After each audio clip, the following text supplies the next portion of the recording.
Welcome to another edition of Carnivore Bites. I'm your host, Jeff Sherman, along with Dr. Eric Lopkin. And it's convention time. The Democrats had their convention.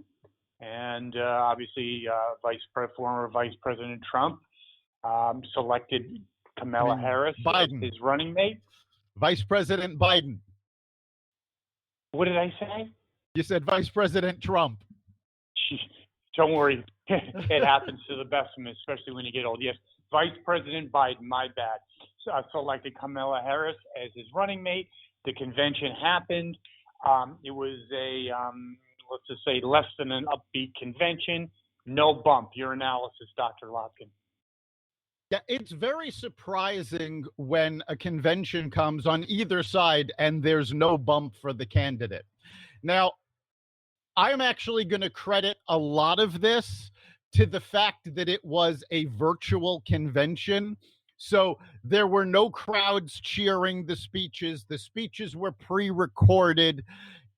It was overall an incredibly dull convention. And I think that accounts for a lot of it, but not all. So is the Republican convention.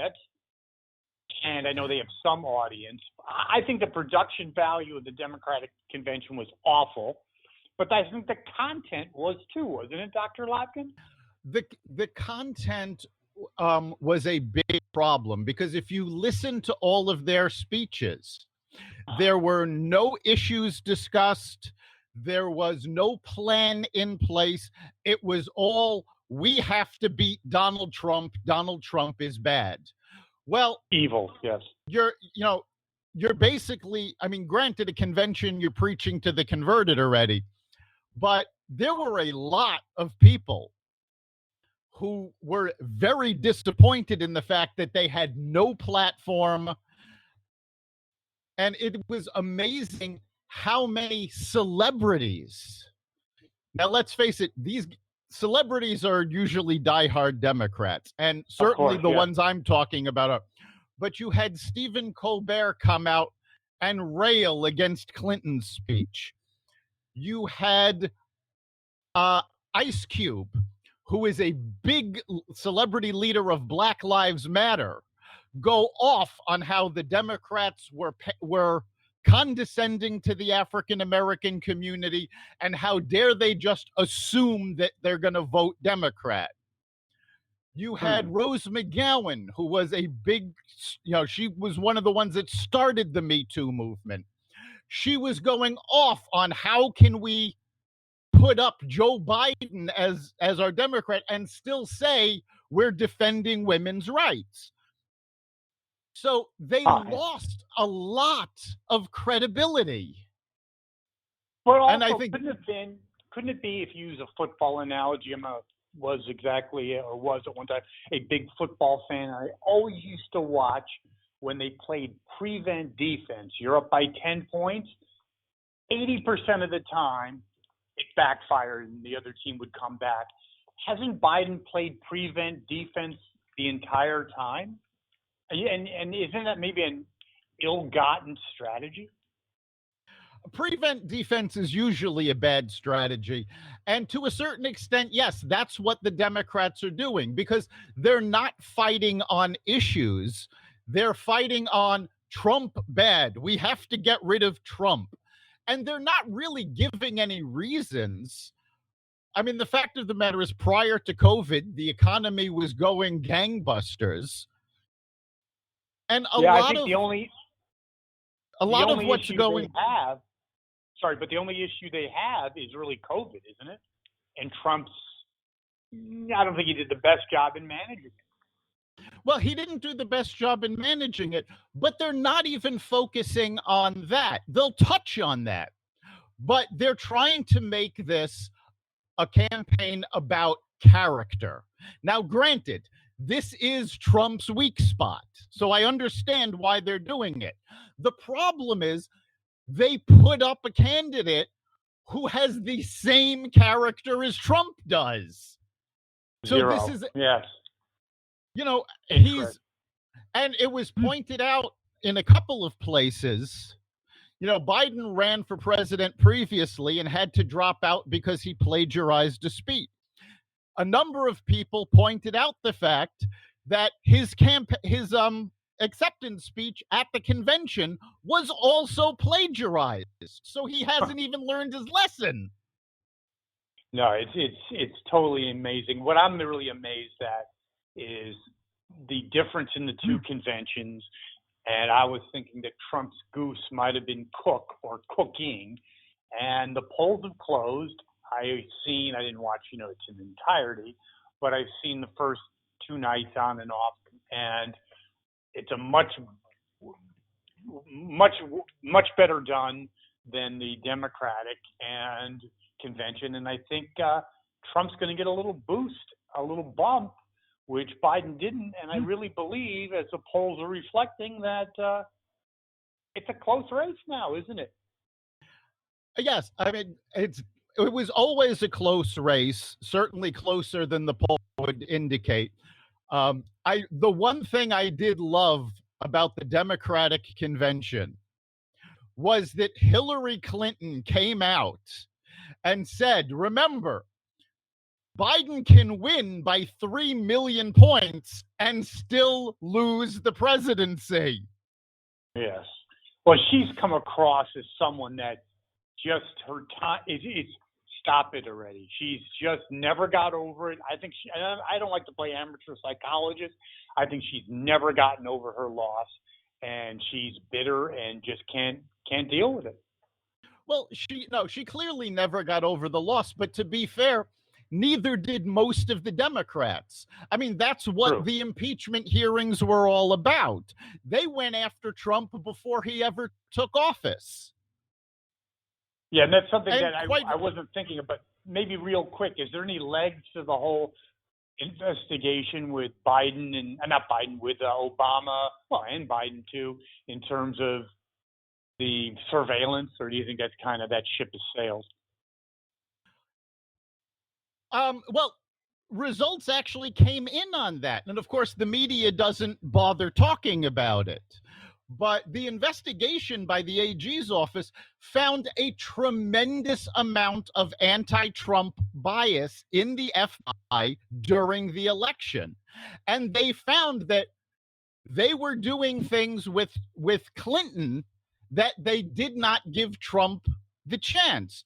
They focused on Russia trying to help Trump. The investigation showed that China was trying to help Clinton.